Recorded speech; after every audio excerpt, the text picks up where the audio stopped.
안녕하십니까, 박남신 목사입니다. 기도하겠습니다. 하나님 아버지, 로마서 9장 말씀을 통해서 은혜 더하여 주시옵소서. 예수님의 이름으로 기도드렸습니다. 아멘. 로마서 9장 1절부터 3절 말씀의 적용이란 제목으로 말씀을 통해 기도해보는 저와 여러분 되시기를 바랍니다. 본문 9장 1절부터 3절입니다. 내가 그리스도의 참말을 하고 거짓말을 아니하노라. 나에게 큰 근심이 있는 것과 마음에 그치지 않는 고통이 있는 것은 내 양심이 성령 안에서 나와 더불어 증언하노니 나의 형제 곧 권력의 친척을 위하여 내 자신의 저주를 받아 그래서 끊을지라도 원하는 바로다. 아멘. 이 로마서 9장 1절부터 2절 말씀을 보면 사도 바울의, 제가 앞 시간에도 이야기했지만은 마음에 그치지 않는 고통과 또 양심이 성령 안에서 더불어 증언한다는 말씀이 있습니다. 마음에 그치지 않는 고통. 이 사실은 제가 앞전에 그렇게 말씀드렸는데 사도 바울이 예수님을 만나고 나서 예수님을 만나고 난 후에 이제 자기 동족 유대인들을 보니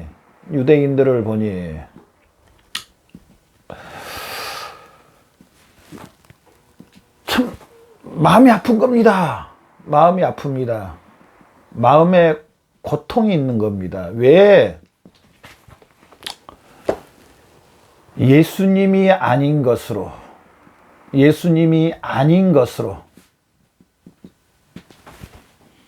하나님께 열심을 갖는 겁니다. 하나님께 열심. 제가 성수일 때 이스라엘을 가봤는데요. 이스라엘 사람들이 하나님께 얼마나 열심인지 아세요? 물론 뭐 사람마다 좀 다 다르겠지만은요, 이들은요, 통곡의복이라는 게 있는데요, 거기서 기도를 하면은요, 보통 하루 종일 기도합니다. 하루 종일 이 구약성경 율법을 읽습니다. 그거 하루 종일 기도합니다. 이들은요, 제가 봤는데요, 시간만 있으면 구약성경 창세기부터 말라기까지 읽습니다. 율법을 읽습니다. 창세기부터 말라기까지 달달달 외우는 퍼센트지가요 엄청 높습니다. 아마 우리 그리스도인들 창세기부터 말라기까지 달달달달달 외우신 분들이 싹 많지 않을 겁니다. 저도 마찬가지고요. 정말 썩 많지 않을 겁니다. 제가 말하고 싶은 것은 뭐냐면은 이 유대인들이 하나님께 대한 열심이었습니다. 사도 바울도 예수님을 만나기 전에 이런 하나님께 대한 열심이 있었습니다. 그래서 이 율법에 열심이 있었습니다. 그런데 예수님을 만나고 나니까 하나님께서 정말 원하신 거, 하나님의 원하심, 또 하나님을 만나는 길, 예수님이란 걸 알게 됐습니다. 그러니 자기도 예전에 그랬지만은 지금 자기 동족 유대인들이 그렇게 하고 있으니 마음에 그치지 않는 고통이 있는 겁니다. 마음에 그치지 않는, 성령님이 양심을 통해서 이게 아니라는 것을 사도 바울에게 계속 알려줍니다. 물론 당연한 거, 본인도 그렇게 했고 본인이 예수님 믿고 하나님을 만나고 나니 하나님께서 말해 주신 겁니다. 여러분 혹시 그런 거 겪어보셨어요? 사실 팩트를 이야기하는데 상대방은 전혀 다르게 알고 있을 때 그 답답함, 그 힘든 거 아마 느껴보셨을 거예요. 저렇게 하면은 나중에 잘못될 가능성이 100%인데 그게 맞다고 막 그쪽으로 가는 사람. 내가 이미 다 겪어보니까 나 그거 해가지고 나중에 엄청난 피해와 엄청난 아픔이 있었는데 그 무리가 그를 향하여서 부질없이 가고 있는 겁니다. 또 그게 맞다고. 그때 그 마음의 고통. 근데 그 부류가요, 만약에 내 피를 나눈 형제라고 생각해보, 내 자녀들이라고 생각해보세요. 얼마나 마음이 아프고 얼마나 고뇌가 있겠는지. 얼마나 고뇌가 있고 얼마나 마음이 아픈지. 저는 제가 뭐 이런 말을 해서 듣지 모르겠지만은 항상 그런 마음의 그런 고통들이, 마음의 그런 것들이 계속 오는 것 중에 한 가지가 저의 신앙 고백인데요. 저는 우리 그리스도인 형제 자매들에게 항상 물어보고 싶어요. 어떤 거냐면은 예수님을 어떻게 생각하시냐고. 물론 예수님을 믿는다고 당연히 다 말하겠죠. 예수님을 믿는 분들이죠. 그러나 제가 지금 말하고 싶은 것은 뭐냐면, 과연 예수 그리스도가 나의 원죄와 자범죄와 앞으로 나의 모든 죄에 대해서 죽으시고, 실질적으로 예수님이 부활하시고, 성령님을 통해서 내가 지금 예수님과 연합돼 한 몸이 돼서 예수님이 나의 주요, 머리요, 나의 영적인 신랑이요, 나의 모든 것 되시고, 그 예수님이 우리 몸으로 비유한 우리 몸의 뇌가 돼서 예수님의 그 지시함을 받는, 그 예수님으로 인하여서 살아가고 있는지, 그 머리 대신 예수님으로 인하여 살아가고 있는지, 실제로 머리 대신 예수님의 명령을 받아서 순종하고 복종하고 살아가고 있는지, 그 예수님의 명령은 하나님의 이 말씀, 창세기부터 요한계시 전체인 이 말씀이라는 것을 인정하고 이 말씀에 복종하며 순종하고 살아가고 살려고 하고 있는지, 또 그렇게 살아가고 있는지, 여기에 대해서 항상 물어보고 싶어요. 이게 저 사역 중에 하나의 또 부분이 된 것 같아요. 물론 저 자신한테도 참 많이 물어봅니다. 그러면서 저 사도 바울의 고백처럼, 제가 사도 바울이란 게 아니고 오라 공고한 사람이로다. 이 사망의 몸에서 누가 나를 건져낼고 우리 주 예수 그리스도밖에 없다고 고백합니다. 그 말은 육신으로 인해서 참 내 믿음이 육신에 많이 지는구나. 이건 저 개인적인 감정인데요. 참 육신에 많이 지는구나. 나는 육신의 소욕이 참 강한 사람인가 보다. 더 이 머리 대신 예수님의 명령에 순종해서, 말씀에 순종해서 내 육체까지 그 쳐서 복종을 시켜야 되는데, 나도 모르는 그 순간순간 나의 육신의 소욕에 나를 참 많이 내주고 있구나. 그럼에도 불구하고요, 여기와 싸우고 있습니다. 여러분은 어떠신지요? 얼마나 육신의 소욕과 싸우고 계시는지요. 그러면서 머리 대신 예수님 하나님의 말씀에 나를 전체를, 나의 전 인격을, 나의 전 삶을 쳐서 복종시키며 이 말씀 위에 살아가고 있는지 한번 질문해 보고 싶어요. 여러분 어떠신지요? 아마 이 말씀에 쳐서 복종시켜서 이 말씀에 순종하며 살 줄로 믿습니다. 예.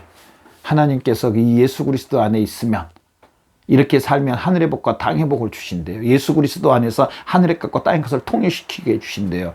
바로 시편 1편처럼 시냇가에 심은 나무처럼 푸르르게 해주시고 또 형통케 해주신대요.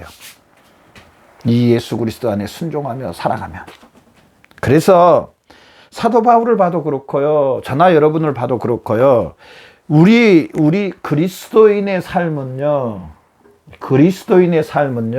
어떻게 돼야 되느냐? 성경 말씀이 삶 가운데 실제로 저나 여러분 삶에 적용이 돼야 됩니다. 적용. 우리 이 말씀은요, 전체적인 성경 말씀에 복종, 순종이 그리스도인의 삶입니다. 적용돼야 됩니다. 이 성경 말씀이 우리의 삶에, 전체적인 하나님의 말씀에 적용, 즉 다른 말로 하면 복종하고 순종하는 게 그리스도인의 삶입니다. 그리스도인의 삶입니다. 정말 실제적입니다. 실제적. 그리스도인의 삶은 실제적입니다. 목사님, 제가 보니까 교회 다니신 분들 실제적으로 성경 말씀을 삶 가운데 적용하며 살지 않던데요. 제가 보니까 나하고 똑같은데, 예수 믿지 않는 나하고 똑같은데요. 그렇게 말하면은요, 참 우리는 머리 숙여 죄송합니다 라고 우리는 고백해야 됩니다. 사실은 자녀들이 내 엄마 아빠를 보니까 나 별로 뭐 예수님 믿고 싶은 마음이 없어요. 왜냐하면 예수 믿지 않는 나나 우리 엄마 아빠나 집에서 생활하는 게 똑같더만 뭐 예수님 믿으라고 그러세요. 나 우리 엄마 아빠 보니까 똑같더라고. 인격적으로나 삶 가운데서나 말하는 거나 행동하는 거나 예수 믿지 않는 나나 뭐 다를 바가 하나도 없던데요. 참 그래 버리면은요 우리는 회개해야 됩니다. 천부여 의지 없어서 소원 들고 갑니다. 정말 회개해야 돼요. 회개해야 돼요.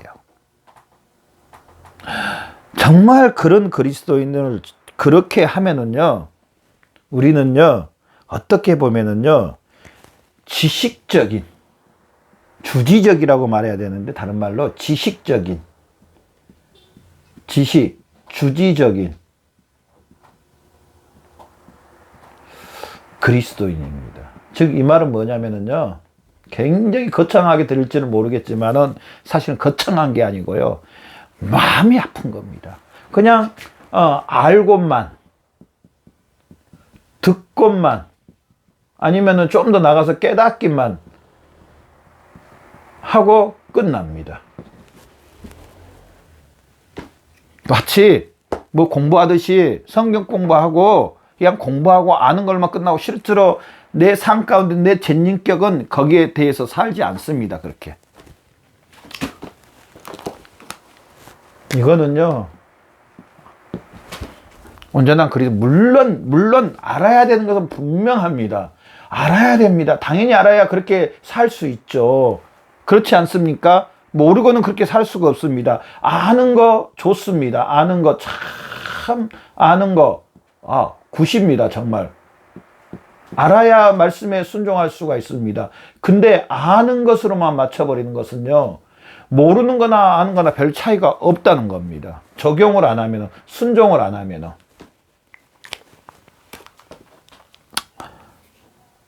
사도 바울이 왜 마음에 아파하느냐? 마음에 그치지 않는 고통이 있느냐? 바로 유대인들의 삶 때문입니다. 마치 다시 한번 말씀드리면 이들은요 그냥 아는 것으로 듣는 것으로 그냥 또 이것뿐 아니라 자기 마음대로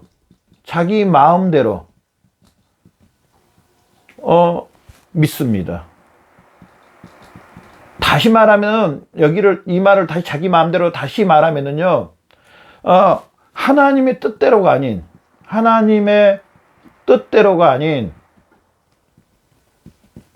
자기 뜻대로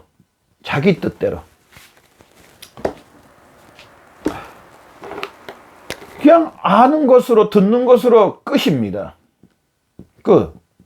그것뿐 아니라 하나님의 뜻대로가 아닌 자기 마음대로 믿음, 자기 뜻대로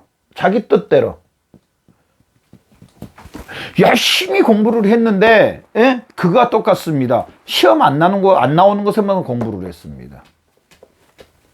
시험 안 나오는 것만 공부를 한 겁니다. 그래서 빵점 맞은 것입니다. 공부 안 한 거나 열심히 공부했는데 빵점 맞은 거나 물론 좀 다르기는 다르겠지만 그러나 결과를 봤을 땐 똑같습니다. 유대인들이 마치 공부는 열심히 하는데 시험 안 나온 것을 공부를 열심히 해서 빵점 맞은 거와 똑같습니다. 하나님 편에서 봤을 때는. 어떻게 보면 이방인들이나 예수 믿지 않는 이방인들이나 지금 유대인들이나 별반 차이가 없다는 겁니다.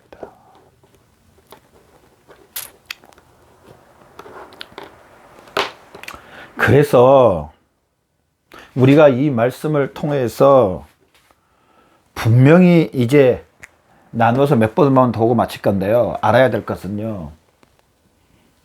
우리 그리스도인들의 삶은 유대인들을 보면서 우리 그리스도인들의 삶은요.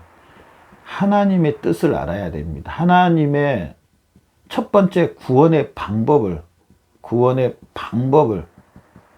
알아야 됩니다.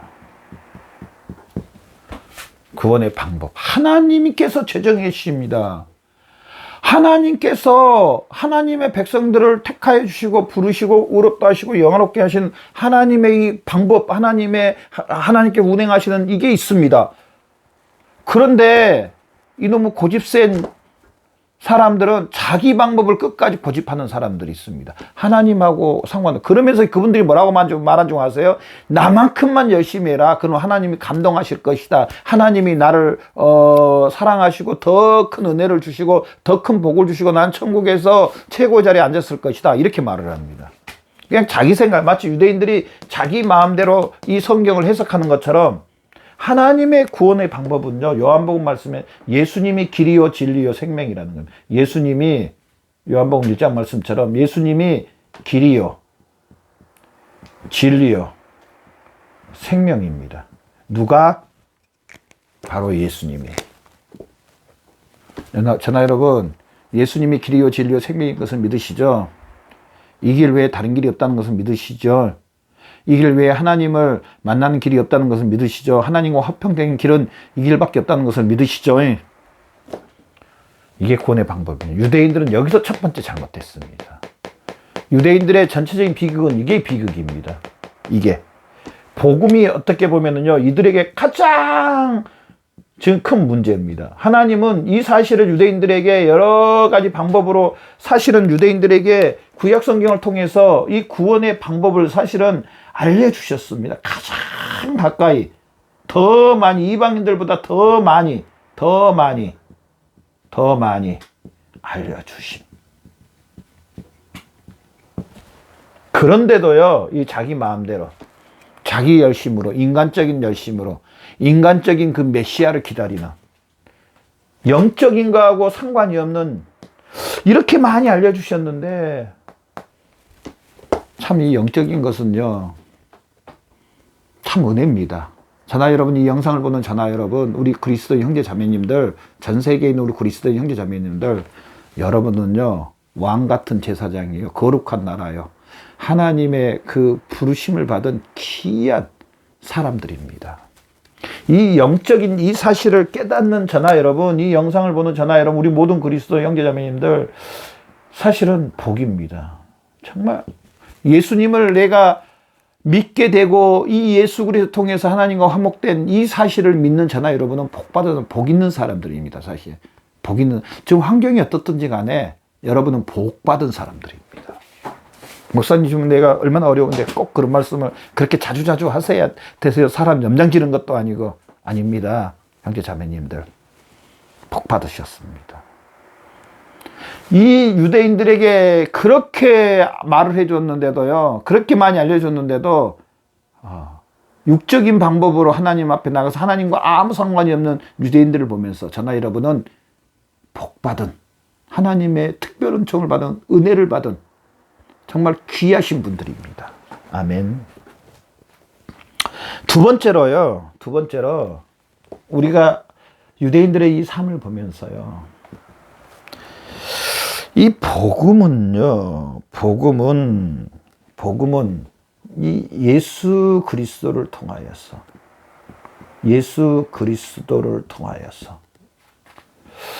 통하여서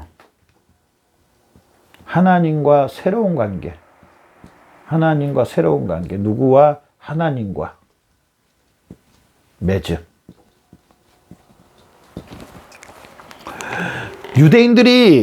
유대인들이 정말로 하나님 아버지와 이 새로운 관계를, 온전한 회복의 관계를 맺으려면은요, 이 예수 그리스도를 통해서만입니다. 한번 봐보십시오. 창세기 3장 6절에 이 선악과로 말미암아 죄가 들어옵니다. 근데 모든, 로마서 3장 23절 말씀처럼 모든 사람이 죄를 범했다고 해서, 모든 사람. 유대인들도 하나님이 택하여 주셨지만 유대인들이 모든 사람 안에 들어갈 거야, 안 들어갈까요? 여기 모든 사람 안에 들어갈 거야, 안 들어갈까요? 들어갑니다. 그러면은요, 이 원죄에 대해서 해결을 유대인들도 받아야 됩니다. 누구로? 예수 그리스도입니다. 예수 그리스도. 하나님이 얼마나 공의롭고 이 사실을 위해서 예수님을 보내주십니다. 예수님도 이 사실을 위해서 오셨습니다. 이 원죄 해결하기. 그런데 자기들이 뭐라고, 유대인들은 자기들이 뭐라고, 우리는 상관이 없대요. 그냥 하나님이 택해 주시니까 우리는 열애래요. 얼마나 사실은 건방진 겁니다. 죄송합니다만은 사실은 하나님한테 봤을 때는 건방진 겁니다. 단순히 하나님 앞에 하나님께서 택하여 주셨다는 그것 때문에 자기들은 원죄하고도 상관이 없는 그냥 열애를 받았다. 하나님께서도 이 일을 위해서 예수 그리스도를 보내주셨는데, 예수님도 이 일을 위해서 오셨고 성령님도 이 일을 위해서 일을 하시는데, 건방지게 자기들이 하나님 택함을 받았다고 해서 우리는 상관없어요, 우리는 예수님하고 상관없이 하나님 앞에 직방으로 갈 수 있어요. 하나님도 그렇게 말씀하셨는데 얼마나 건방진 건 뭡니다. 죄송합니다. 이런 말로써 유대인들 부르면 아마 들으면 저 잡아 죽이려고 그럴 거예요. 근데 영적으로 봤을 때는 어떻게 보면 건방진 겁니다. 영적으로 이야기하는 겁니다. 다른 것으로 없습니다. 사실은 나의 열심히로 나는 하나님, 다른 사람보다 더 하나님 은혜를 받고 하나님의 더 사랑을 받고 이런 사람은 교만한 사람입니다. 면밀히 따져보면 하나님도 이 일을 위해서, 이 원죄를 위해서 예수 그리스도를 보내고, 예수님도 이 일을 위해서 오셔서 우리 죄를 위해서 대신 죄에 대해서 죽으신데, 마치 자기가 뭐라고, 하나님도 이렇게 해주셨는데. 그래서요, 이 예수 그리스도, 하나님과의 이 새로운 관계는 바로 이 예수 그리스도밖에 없다는 사실입니다. 예수 그리스도밖에. 하나님과 화목하려면은, 하나님과 새로운, 하나님 아버지와 하나님과 온전한 다시 회복, 화목의 역사는요, 예수 그리스도입니다. 바로 예수 그리스도입니다. 이 길 외에는 없다는 겁니다. 없다고 우리는 선포해야 됩니다. 그래서요, 이 예수 그리스도를 통해서 새로운 관계뿐 아니라 이 예수 그리스도를 통하여서 우리는요, 이제 분리를 또한 겪을 수 있다는 사실. 목사님, 예수님을 통해서 분리가 오면은 내가 다른 사람과 이 원수 가운데 살으라는 그런 뜻이나요? 아닙니다. 이 말은 뭐냐면은요, 좀 더 쉽게 말할게요. 예수님과의 분리라는 이 말은 좀 말이 좀 이상한데요. 예수님과 분리 아니라 예수님과 연합이라고 해야 되겠네요. 연합. 세상과 분리죠. 세상과. 자, 예수 그리스도를 통해서 예수님과 첫째로 1번은요. 예수님과 한 몸, 연합이 됩니다. 이게 첫 번째고요. 두 번째가요, 우리 그리스도인들과의 그리스도인들, 형제 자매인들과 연합이 또한 됩니다. 예수 그리스도의 피로. 이 연합을 가져옵니다. 세상과는 반대로, 세상과는 분리가 오고요, 예수 그리스도와 연합이 옵니다. 예수 그리스도와 한 몸이 되고요, 예수 그리스도인 우리 형제 자매들과 예수 그리스도를 통해서 한 몸이 되는, 그래서 우리 형제 자매라고 부릅니다. 예수님을 머리로 모시고 있는, 예수 그리스도를 머리로 모시고 있는 형제 자매, 예수 그리스도를 모시고 있는 모든 심령들이 바로 하나님의 자녀여 예수 그리스도와 함께 형제 자매가 됐다는. 사도 바울이 이 예수님을 믿고 우리 모든 그리스도인들을 형제라 부르고 자매님이라고 부릅니다. 같은 예수 그리스도를 모시고 있는 지체들, 예수님이 머리라면 우리 몸에 지체들이 있다. 우리는 같은 지체들이다. 마찬가지입니다. 우리는 다 예수 그리스도에 연합되므로 한 몸으로 되므로 다 같은 하나님의 자녀, 형제들, 예수 그리스도의 피를 나눈 형제 자매가 됐다는 사실입니다. 아멘. 예수 그리스도를 통해서 피를 나눈 형제 자매가 됐다는 사실입니다. 형제 자매가. 반대로 이제 세상과는 나도 모르는 분리가 일어납니다. 그리고 주 안에 있는 형제 자매들을 사랑하고 섬기고 높이고 존경해주고 차별이 없이 예수 그리스도를 믿는 모든 형제들을 사랑해주고 높여주고 존경해주는 이런 사람들로 바뀐다는 사실입니다. 오늘 이 말씀을 통해서 저나 여러분, 바로 저나 여러분이 하나님의 이 말씀에 예수 그리스도를 실제 우리 삶 가운데 적용하면서 이렇게 살아가시는 저와 여러분의 삶이 되시길 바랍니다. 기도하겠습니다. 하나님 감사합니다. 오늘 말씀을 통하여서 다시 한번 예수 그리스도 안에서 형제자매가 되게 해주시고 예수 그리스도 나의 주로 모시게 해주신 감사합니다. 하나님 영광 받으시옵소서. 예수님의 이름으로 기도드렸습니다. 아멘.